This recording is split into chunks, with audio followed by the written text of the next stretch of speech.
Hello student. आज हम class 12th का एक पार्ट है लैंग्वेज का, इंग्लिश लैंग्वेज का सिंटैक्स, इसको करने जा रहे हैं। इसमें जो सिंटैक्स होता है, इसमें हमें सेंटेंस को सही करना होता है। यदि गलत सेंटेंस दिया हुआ है तो पार्ट्स ऑफ स्पीच के जो भी रूल्स हैं उसके हिसाब से उसको सही करना होता है। तो यहाँ पर हम देख रहे हैं कि 2025 में सभी सेटों में आए हुए प्रश्नों को हमने यहाँ पर दिया हुआ है। इसका हम सॉल्यूशन करेंगे तथा इस टाइप के प्रश्नों का और भी आप अभ्यास करते रहें, जिससे आने वाले एग्जाम में हमारा एक भी नंबर न कट सके। तो चलिए स्टार्ट करते हैं। India won the match by N inning. पहला क्वेश्चन है तुम्हारा, India won the match by N inning. इसमें से गलती छांटनी है हमें, किधर है? तो ये होना चाहिए हमारा, India won the match by an innings. यहां पर जब भी हम इसको लगाते हैं तो इनिंग नहीं होगा, यहाँ पर ये इनिंग्स आता है। तो इसमें क्या आना चाहिए? यहाँ पर ये गलती थी, ये इनिंग दिया हुआ था, इनिंग नहीं, ये इनिंग्स होता है। ठीक है, इनिंग्स का यूज होगा, यहाँ पर इनिंग नहीं होगा। दूसरा है, तो ये हमारा सही हो जाएगा। आगे, Kalidas is greater than any dramatist. Kalidas किसी भी ड्रामाटिस्ट से अधिक ग्रेटर है। तो इसमें ये आएगा, कालिदास, एनी ड्रामाटिस्ट दिया है, पूरा नहीं दिया है। Kalidas is greater than any, इसमें अदर और आएगा, एनी अदर ड्रामाटिस्ट, क्योंकि एनी ड्रामाटिस्ट है, एनी अदर ड्रामाटिस्ट, अन्य किसी ड्रामाटिस्ट के से अधिक ग्रेटर है, महान है। अन्य किसी उपन्यासकार से महान है, ड्रामाटिस्ट सॉरी उपन्यासकार, नाटककार से अधिक महान है। तो एनी अदर आएगा, ये अदर इसमें दिया नहीं था, ये गलती थी, इस जगह पर ये अदर आ गया, ये गलती थी, इसको सही कर दिया। अगला क्वेश्चन नंबर 3 है। क्वेश्चन 3 है, the gentry of the city was invited in the function. Gentry दिया है, देखेंगे इसका बनेगा the gentry of the city. और जेंट्री होता है सामान्य लोग, शहर के। Gentry of the city was, ये वॉज नहीं आएगा, यहाँ पर वर आएगा, क्योंकि एक व्यक्ति इसमें इनवाइट नहीं किया गया है, इसमें बहुत सारे व्यक्तियों को इनवाइट किया है, इसलिए यहाँ पे जो वॉज है इसकी जगह पर हम वर का यूज करेंगे। जेंट्री ऑफ द सिटी मतलब सिटी के जेंट्री लोग, मतलब एक लोग नहीं है, इसमें बहुत सारे लोग हैं, इसलिए यहाँ पर प्लूरल वर्ब का यूज किया जाएगा। Were invited in the function, ये सब चेंज होगा।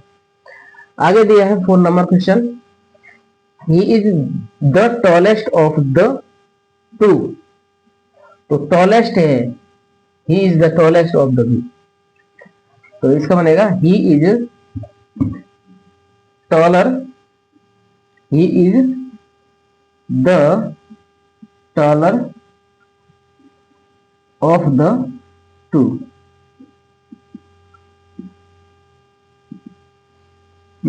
तो he is the taller of the two, इसमें सुपरलेटिव डिग्री का यूज नहीं होगा, दो लोगों से बड़ा है वह, तो यहाँ पर कंपैरेटिव डिग्री का ही यूज होगा, तो इसलिए टॉलेस्ट का नहीं, टॉलर का यूज होगा। ही is the taller of the two.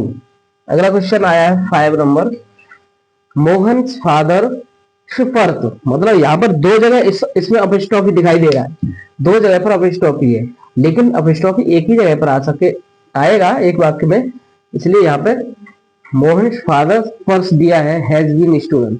तो इसका जो चेंज वल होगा, तो the purse the purse of Mohan father, Mohan father has been stolen. ये बन जाएगा the purse of Mohan father, Mohan के पिताजी का पर्स। तो यहाँ पर इसमें ऑफ का यूज कर दिया है, यहाँ पर दोनों जगह एपिस्ट्रॉफी का यूज नहीं होगा।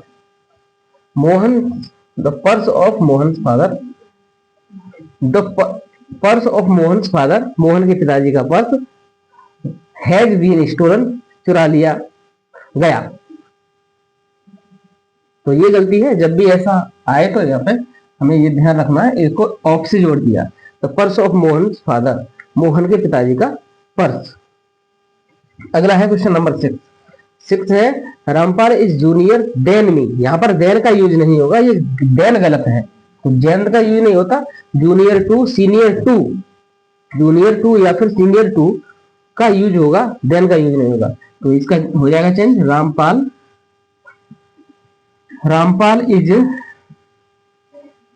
जूनियर टू मी, देन हट जाएगा, यहां से टू का यूज होगा। नेक्स्ट क्वेश्चन है question number 7। He treated me as if I was a king. ये वॉज यूज किया गया है यहाँ पर। He treated me as if I was a king, जैसे कि मैं एक राजा हूं। तो यहाँ पर इमेजिनेशन की बात होती है, जहां पर भी इमेजिनेशन की बात होती है वहां पर आई के साथ भी वर का यूज किया जाएगा, यहाँ पर वॉज नहीं आएगा। आई वर अ किंग, तो ये चेंज हो जाएगा। He treated me, he treated me as if I were a king, इसका ये चेंज हो जाएगा। ठीक है, तो आई के साथ वर का यूज किया जाएगा। नेक्स्ट क्वेश्चन है क्वेश्चन नंबर 8। क्वेश्चन 8 में दिया है India is confident to beating Australia in cricket. तो यहाँ पर ये टू का यूज जो किया गया है ये गलत किया गया। यहाँ पर कॉन्फिडेंट ऑफ आएगा टू की जगह पर। तो India is confident, India is confident, confident of beating Australia in cricket, Australia in cricket, ये हो जाएगा। तो यहाँ पर इंडिया इज कॉन्फिडेंट ऑफ, यह टू का यूज नहीं होगा। यहाँ पर जो प्रीपोजिशन टू यूज किया गया है ये बिल्कुल गलत है, यहाँ पर टू का यूज किया जाएगा, confident of beating. Question number 9 है, आगे है death is preferable, death is preferable than dishonour. तो प्रीफरेबल देन डिसऑनर, तो इसका जो चेंज होगा वो होगा death is,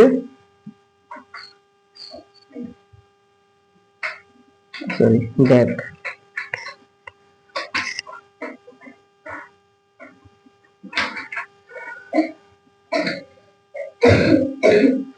death is preferable to, preferable to dishonour.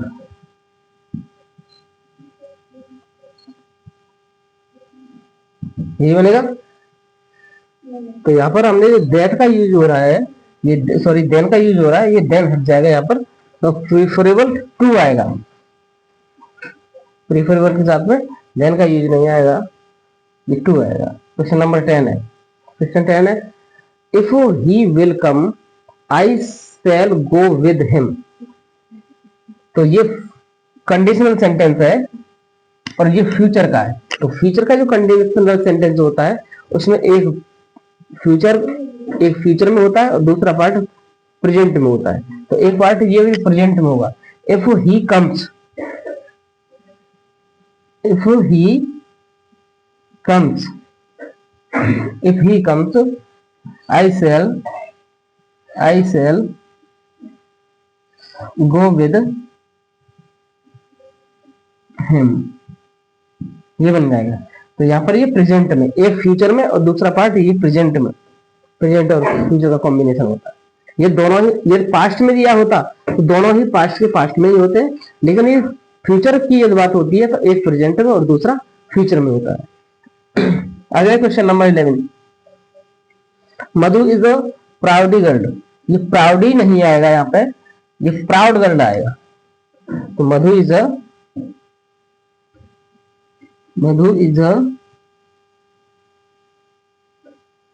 Proud girl. तो इतने सिंपल से क्वेश्चन देखिए आए हैं यहाँ पे तुम्हारे, और इसी टाइप के क्वेश्चन आते हैं, ज्यादा टफ नहीं आते हैं, तो इसकी प्रैक्टिस अच्छे से करते रहिएगा। ही डाइड फ्रॉम कैंसर, देखिए ये भी आसान क्वेश्चन है, यहाँ पर फ्रॉम नहीं आएगा, ही डाइड ऑफ कैंसर आएगा। ही डाइड ऑफ कैंसर, ठीक है।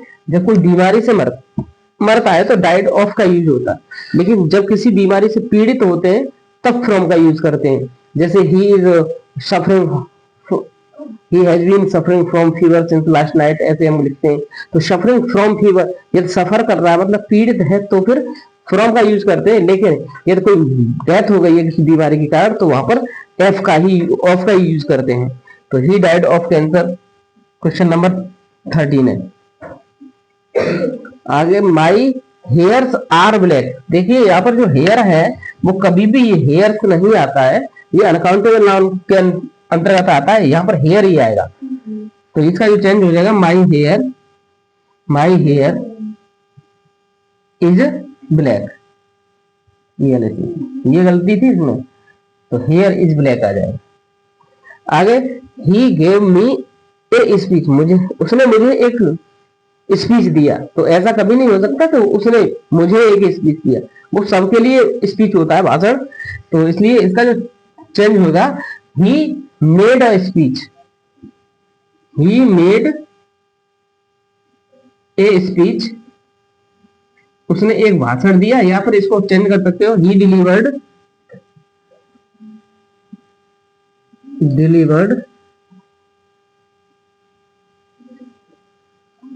ए स्पीच, ये हो जाएगा ही डिलीवर्ड ए स्पीच। तो यहां पर चाहे मेड स्पीच या फिर डिलीवर्ड और स्पीच है, लेकिन ये मुझे दिया भाषण ऐसा कुछ नहीं होता है। तो इस प्रकार से हमने ये वाले 2025 के अंतर्गत आए हुए क्वेश्चनों को, सेंटेक्स के जो कि हमें करेक्ट करने होते हैं, ये इनकरेक्ट सेंटेंस दिए हुए होते हैं, इनको केवल करेक्ट करना होता है। कहां पर प्रीपोजिशन का गलत यूज किया गया है, कहां पर डिग्री का गलत यूज किया गया है।